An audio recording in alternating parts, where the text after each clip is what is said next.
নমস্কার বন্ধুরা, আজ আমি আমার ভিডিওটি শুরু করব পরমানন্দ বিদ্যাপীঠ অর্থাৎ আদ্রিয়ানের স্কুল থেকে। আমরা কিন্তু স্কুলে উপস্থিত হয়েছিলাম একটি বিশেষ অনুষ্ঠান অর্থাৎ মাতৃদিবসের একটি অনুষ্ঠান স্কুলে রাখা হয়েছিল। খুব ছোট্ট করে রাখা হয়েছিল অনুষ্ঠানটি, কিন্তু খুব সুন্দর অনুষ্ঠান। মাতৃপূজনের অনুষ্ঠান। মাতৃদিবস বা মাদার ডে কিন্তু অনেকদিন আগে হয়ে গেছিলো, কিন্তু স্কুলে পরীক্ষার জন্য অনুষ্ঠানটি পরে করা হয়েছিল। এই দেখো আদ্রিয়ানের ক্লাস। আদ্রিয়ান কিন্তু স্কুলের সবথেকে ছোট সদস্য। আমরা কিন্তু শুধুমাত্র ওকে খেলাধুলা করার জন্য, একটু বাচ্চাদের সঙ্গে মেলামেশা করবে, সেই জন্যই আমরা এই স্কুলে ওকে দিয়েছি। এই দেখো স্যারের রাখা একটি মা আর সন্তানের একটি ছবি, যেটা মাতৃপূজনের ওখানে থিম ছিল, ওখানে রাখা হয়েছিল। আর এই দেখো টিচাররা আর শিক্ষাকর্মীরা কিন্তু সেখানে সবাই মিলে ঘরটাকে খুব সুন্দরভাবে সাজাচ্ছিলেন আমাদের অনুষ্ঠানের জন্য। আর আমরা মায়েরা সবাই কিন্তু পরে গেছিলাম লাল পেরে সাদা শাড়ি, মানে ওটাই আমাদের থিম ছিল। আমি, মিঠাই আর আদ্রিয়ান আমরা তিনজনই গেছিলাম স্কুলে। আর এই দেখো আদ্রিয়ান ঘরের মধ্যে বসে কি দুষ্টামি করছে। আর আমরাও তখন বসেছিলাম, অনুষ্ঠানটি তখনও শুরু হয়নি। আস্তে আস্তে অনুষ্ঠানটি কিন্তু শুরু হয়ে গেল। সবার সঙ্গে আমাকেও বলা হলো ছোট্ট করে একটু বলতে। মাতৃদিবস উপলক্ষে কি বলবো বলুন, প্রতিদিনই তো আমাদের মাতৃদিবস। মায়েদের অবদান আমাদের জীবনে সব থেকে বেশি। মায়ের দিন তো আর কোনোদিনও ভোলা যাবে না, সে তো আমরা সবাই জানি।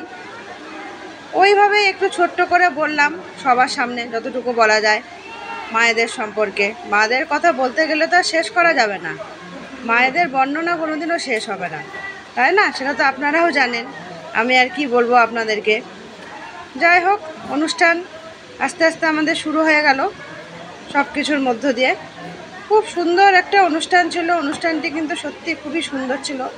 আমি ভাবতেও পারিনি অনুষ্ঠানটা এত সুন্দর হবে। আমাদের কিন্তু প্রত্যেকের অনুষ্ঠানটা মন ছুঁয়ে গেছিলো। বাচ্চাদের এই যে শিক্ষা, এই দেখুন বাচ্চাদেরকে কিন্তু শেখানো হচ্ছে মাদেরকে কি করে সম্মান জানাতে হয়।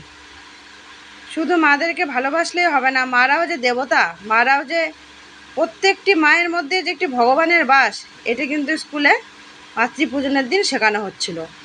মাদের পায়ে ফুল দিয়ে, মাদেরকে জল দিয়ে পা ধুইয়ে দিয়ে, তারপরে মাদেরকে এই দেখুন চন্দন পরানো হচ্ছিল।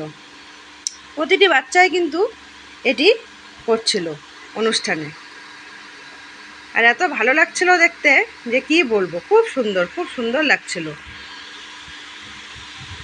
এই দেখুন বাচ্চাটি কিন্তু এরকমভাবে করবে, তারপরে মায়ের হাত পায়ে হাত দিয়ে মাকে দেখুন প্রণাম করছে।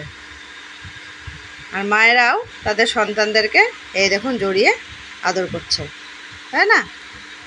মাদের তো এটাই কর্তব্য, সন্তানেরও যেমন কর্তব্য মাকে দেখাশোনা করা, আর মাদের তো সারা জীবন কর্তব্য তাদের সন্তানদেরকে দেখাশোনা করা। মারাই লালন পালন করবে, বড় করবে, তাই না? এই দেখুন আরেকটি বাচ্চা। যাই হোক, যথারীতি আদ্রিয়ানকে দিয়েও করানো হলো, যদিও আদ্রিয়ান অনেক ছোট, কিন্তু তবুও যেহেতু আমরা অনুষ্ঠানে গেছি, ওই জন্য আদ্রিয়ানও এই অনুষ্ঠানে অংশগ্রহণ করলো। সব দিদিমণিরা ওকে ধরে বেশ সুন্দর করে ওকে শেখাচ্ছিল যে কি করে এগুলো করতে হয়। ছোটোবেলা থেকে এসব শিক্ষার দরকার। আজ আমরা সবাই ভুলেই গেছি এসব শিক্ষা দিতে আমাদের ছেলেমেয়েদেরকে, কিন্তু ওদের স্কুলে এটা কিন্তু শেখানো হয়। মাদেরকে কি করে সম্মান জানানো হয়, বাবা মাদেরকে কি করে দেখাশোনা করতে হয়, গুরুজনদের কি করে সম্মান জানাতে হয়। এই দেখুন আদ্রিয়ান কিন্তু আমাকেও মাথায় চন্দন পরালো। ছোটো তো, ও তো অত পাচ্ছিল না, দিদিমণিরা ওদেরকে ধরিয়ে ধরিয়ে সব করিয়ে দিচ্ছিলো, কিন্তু আদ্রিয়ান কিন্তু সব বোঝে। ও আস্তে আস্তে কিন্তু সমস্ত অনুষ্ঠানটি সুন্দরভাবে করছিল।